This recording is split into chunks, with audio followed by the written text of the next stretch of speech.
Bonsoir mesdames et messieurs, chers collègues. Nous allons donc ouvrir ce conseil municipal du 13 janvier. Donc pour ceux que je n'aurais pas vus, je vous adresse tous mes meilleurs vœux. Nous allons donc commencer par désigner une secrétaire de séance en la personne de Catherine Duornay. Est-ce qu'il y a des oppositions? Je n'en vois pas, je mets au vote. Abstention. Très bien, Catherine, je te laisse faire l'appel.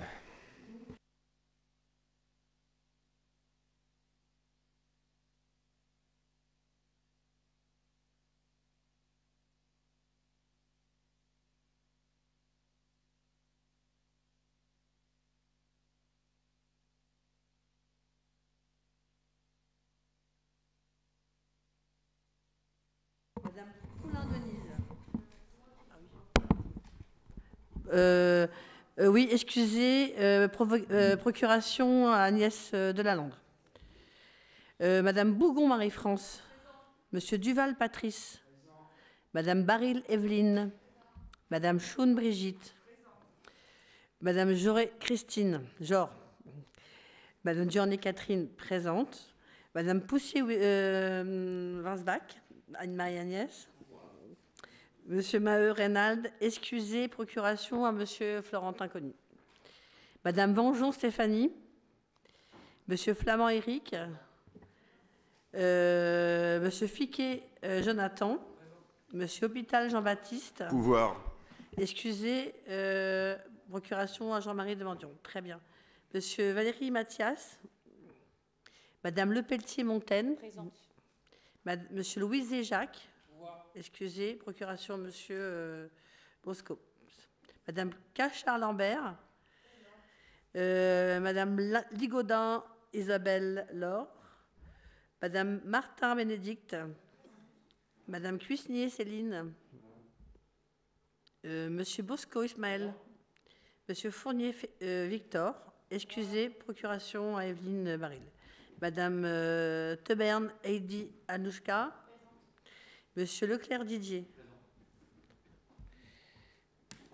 Donc voilà. Donc je vais faire passer la On est bon, Catherine? On est bon? Eh bon, on est bon.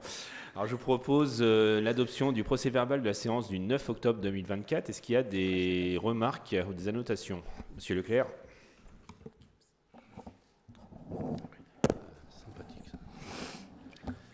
Alors, bonsoir tout le monde. On vous remercie de nous avoir fait parvenir certains documents demandés lors du Conseil du 9-12-2024.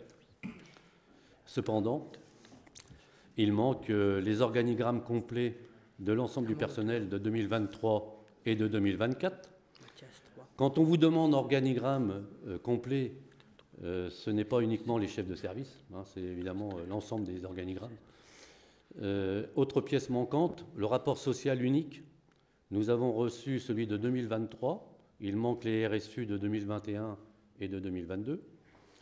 Le compte-rendu du comité technique où apparaît clairement la validation de la mutualisation du personnel agglomération vers la ville et inversement, soulevé lors des conseils municipaux du 14-10-2024 et du 9-12-2024. Le schéma directeur immobilier, hein, que vous demande également depuis plusieurs fois. Voilà, merci beaucoup. On n'a pas perdu note de vos demandes. Elles vous parviendront au fur et à mesure des éléments que nous avons. Vous avez un délai non bon, dans les meilleurs délais. Non, parce que comme parallèlement, on a peut-être des démarches à faire, on aimerait quand même déjà avoir un petit peu plus de certitude. Dès qu'on a les éléments, on vous les transmettra. Il n'y a absolument aucun souci, ni de transparence, ni de rétention d'informations.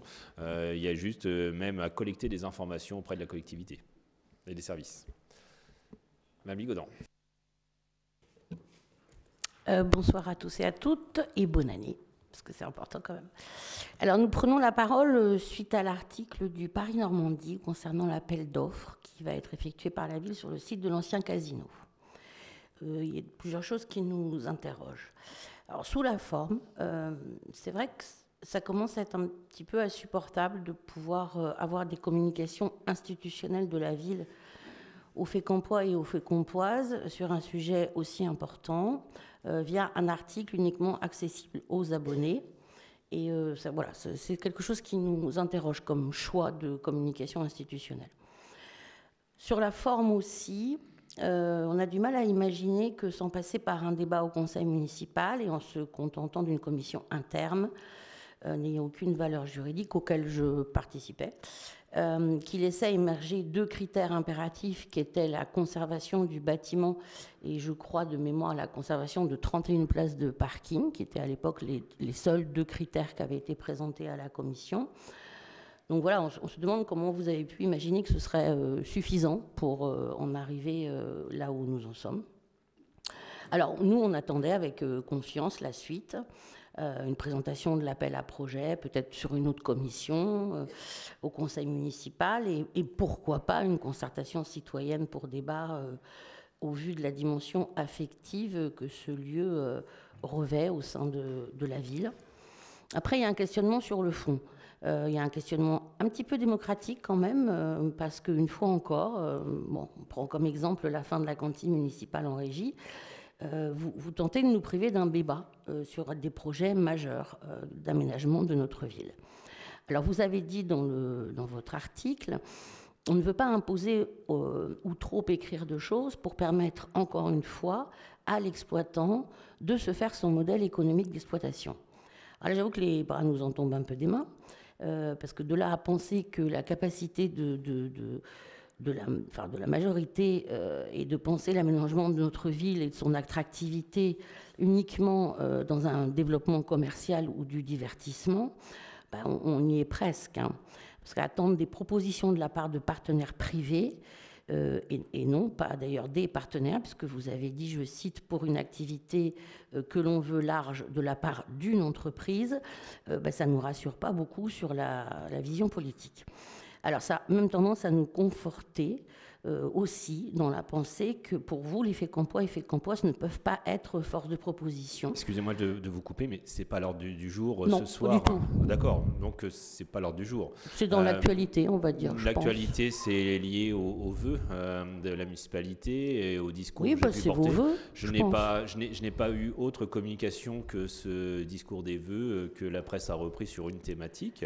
Maintenant, l'engagement qu'on a pris, c'était de dire que la ville restait propriétaire du bâtiment. Oui, c'est ce que je vous avais dit. Qui est quand même très très fort, c'est-à-dire qu'on en reste propriétaire pour en garder la maîtrise foncière, et qu'en effet aujourd'hui il est encore occupé. Donc en temps et en heure, en effet, il y aura un appel à projet à diffuser, et avant de le diffuser, il sera concerté avec l'ensemble des élus de ce conseil municipal. Voilà, c'est bien ce que j'ai dit. Et en plus, c'est pas ce qui était écrit, et c'est pas, ça n'a pas été dit. En plus, je pense qu'on avait des personnes qui étaient présentes dans votre groupe lors des vœux. C'est exactement le discours que j'ai tenu lors des vœux. Donc moi j'ai pas de sujet, mon discours il est écrit, je pourrais même vous le transmettre si vous voulez le relire le soir. C'est exactement...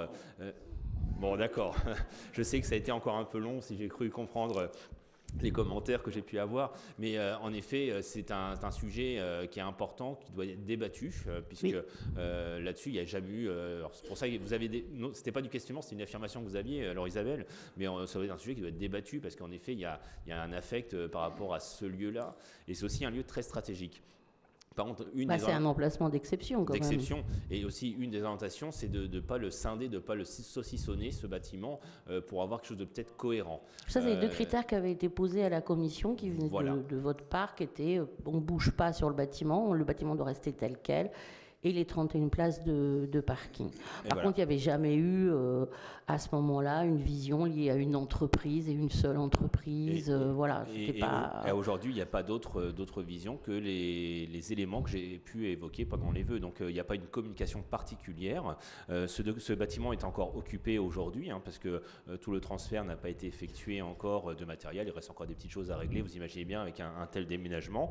Donc, on essaye aussi de ne pas mettre la charrue avant les bœufs, de pouvoir tout simplement avoir un bâtiment disponible avant de pouvoir lancer un appel à projet. Cet appel à projet-là sera en effet concerté avec l'ensemble des élus de ce conseil municipal. Parfait, mais alors moi du coup je finalise en disant je vous entends, ça nous rassure. Tant mieux.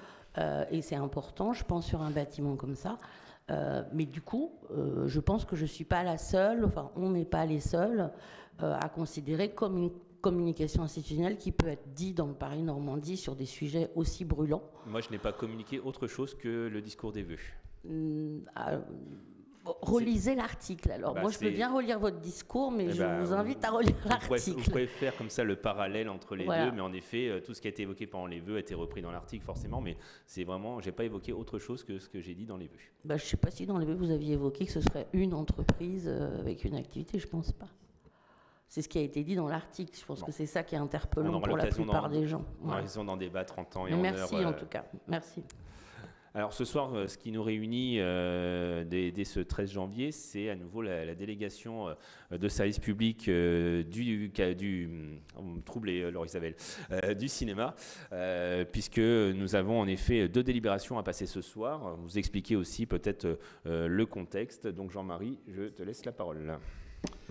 Ok, donc la première délibération concerne la résiliation anticipée du contrat de délégation de service public passé entre la ville et la société Noé Cinéma.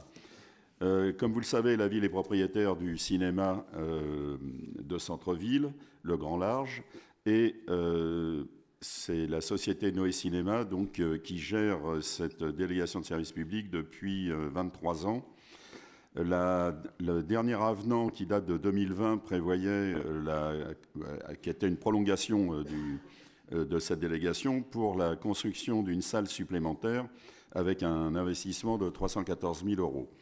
Les circonstances avec la crise sanitaire n'ont pas permis à l'exploitant de créer cette salle et donc l'intérêt de cette prolongation perd de son intérêt. Il a donc été décidé en accord avec lui de réduire la délégation et d'y mettre fin en juillet 2025 pour nous permettre à la fois de réaliser des travaux absolument nécessaires, notamment sur la toiture, et permettre aux nouveaux délégataires, quels qu'ils soient, de réaliser simultanément ses propres travaux de manière à diminuer la période de fermeture de ce cinéma. Donc, au regard de ces éléments, je vous propose de bien vouloir approuver la résiliation anticipée du contrat de délégation de service public et d'autoriser Monsieur le maire ou son représentant à signer tout acte afférent à la mise en œuvre de la présente délibération. Je vous invite à en délibérer. Merci Jean-Marie. Donc, vous avez pu voir en effet lors du dernier conseil municipal, nous avions évoqué cette idée de pouvoir anticiper, alors de quelques mois seulement, cette délégation de service public pour permettre aux prochains délégataires de pouvoir faire les travaux d'aménagement qui sont nécessaires. Donc là, on gagne que 6 mois quelque part, mais ça permettait de ne pas attendre 6 mois de trop, entre guillemets. Ça ne change pas l'économie du marché, mais bien de pouvoir entamer dès la rentrée les travaux. Nous invitons donc en délibérer. Est-ce qu'il y a des prises de parole? Je n'en vois pas. Je mets aux voix. Qui est contre?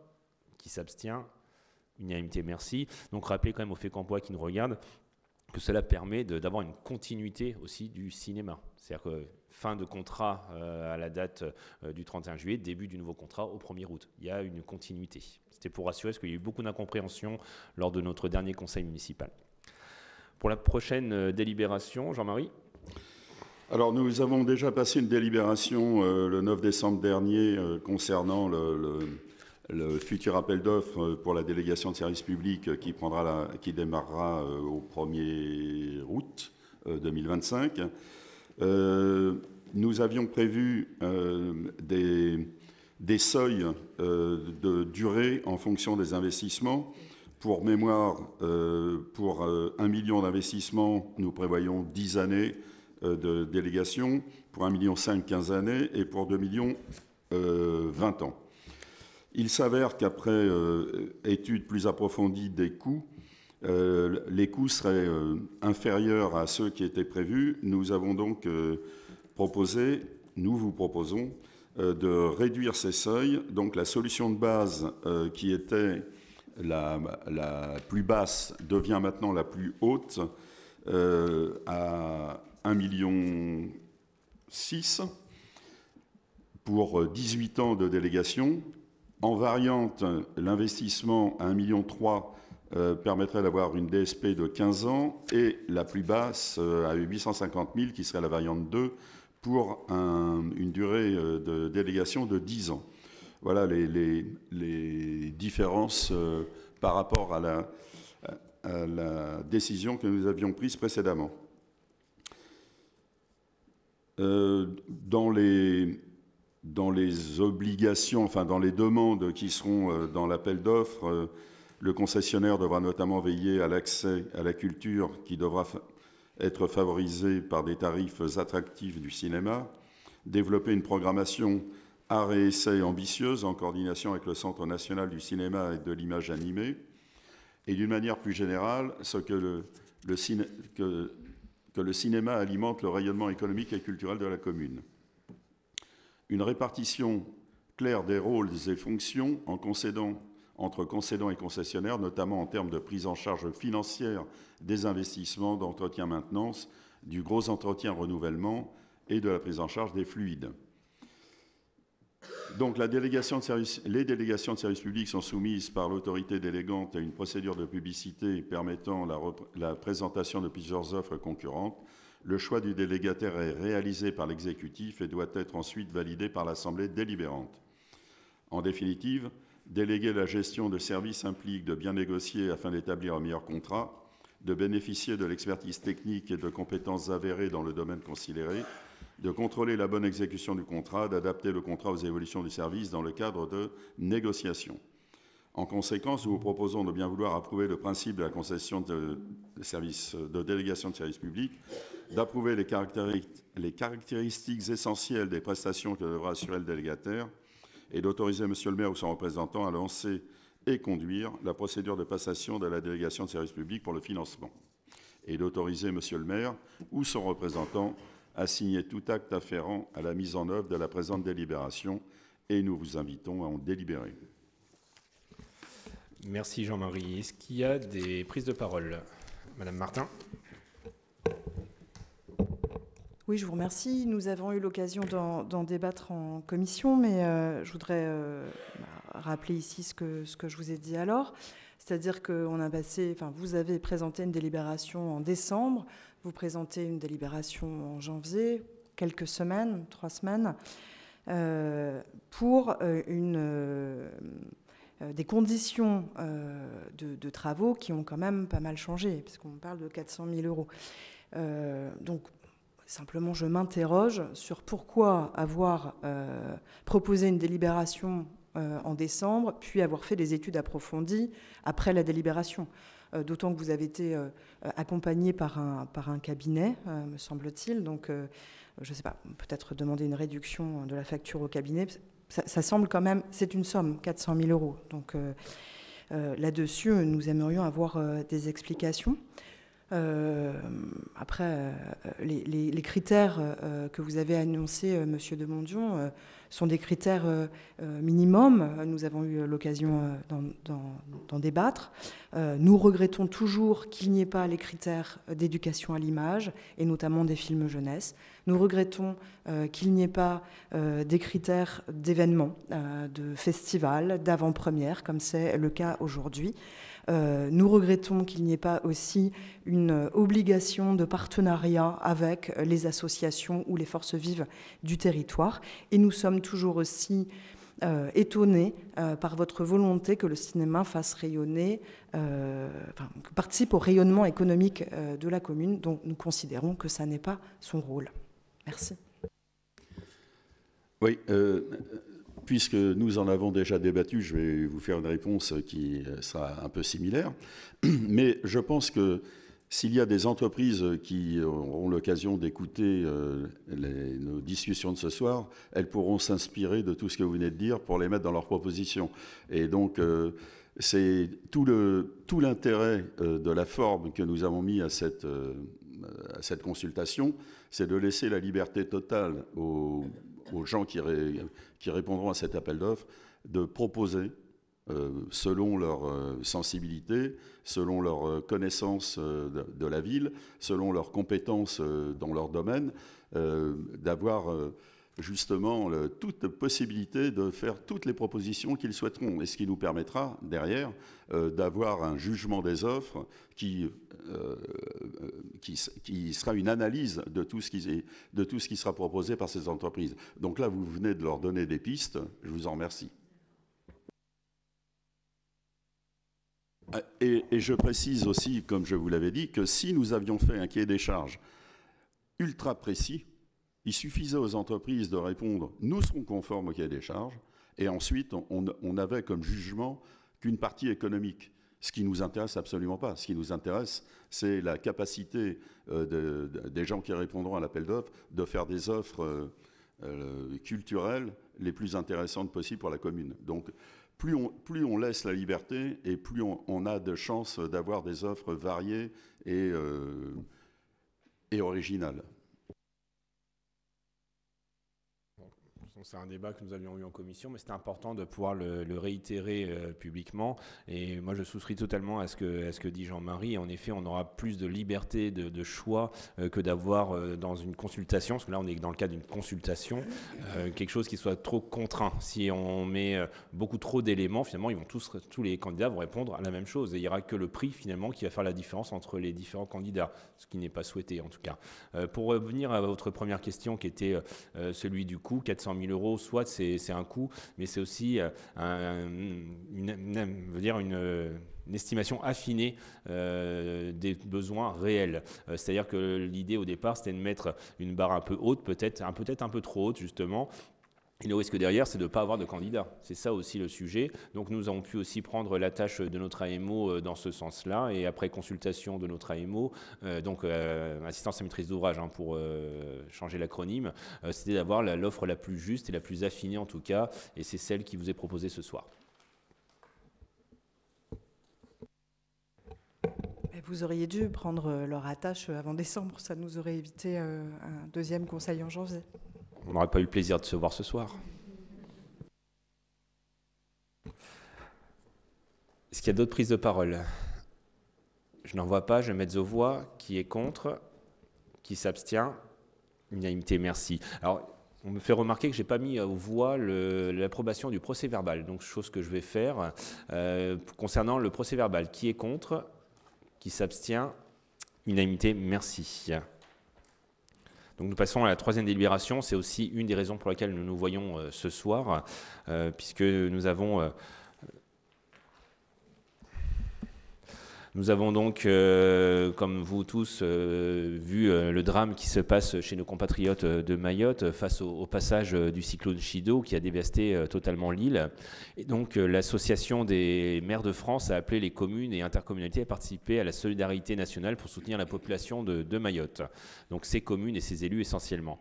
Donc le gouvernement et l'ensemble des associations agréées de sécurité civile sont bien évidemment mobilisés pour accompagner la population frappée par cet événement. Donc sensible au drame humain et aux dégâts matériels que cette catastrophe d'une ampleur exceptionnelle engendre, la commune de Fécamp tient à apporter tout son soutien, sa solidarité à la population de Mayotte. En conséquence, il est proposé au conseil municipal que la ville de Fécamp contribue à soutenir les victimes du cyclone Chido à Mayotte en approuvant le versement d'un don d'un montant de 5 000 € au profit de la Croix-Rouge. Nous invitons à en délibérer. Je voulais juste savoir, par rapport aux autres villes de notre grandeur, est-ce qu'on se situe dans l'offre à peu près égale à tout le monde ou est-ce qu'on peut mettre plus? Est-ce que je sais pas. Alors la ville du Havre a voté 15 000 € de mémoire, la métropole de Rouen 15 000 également. Donc je vous laisse faire la proportion. J'ai pris deux villes, vous voyez, de tendances différentes pour bien montrer un petit peu. Donc deux grosses agglomérations ont voté 15 000 chacun. Fécamp, à elle toute seule, vote 5 000 €. Est-ce qu'il y a d'autres prises de parole? Je n'en vois pas. Je vais mettre aux voix. Qui est contre? Qui s'abstient? Unanimité, merci. Donc écoutez, on vous propose de conclure ce conseil municipal. Et puis souhaitons encore une fois tous nos meilleurs vœux.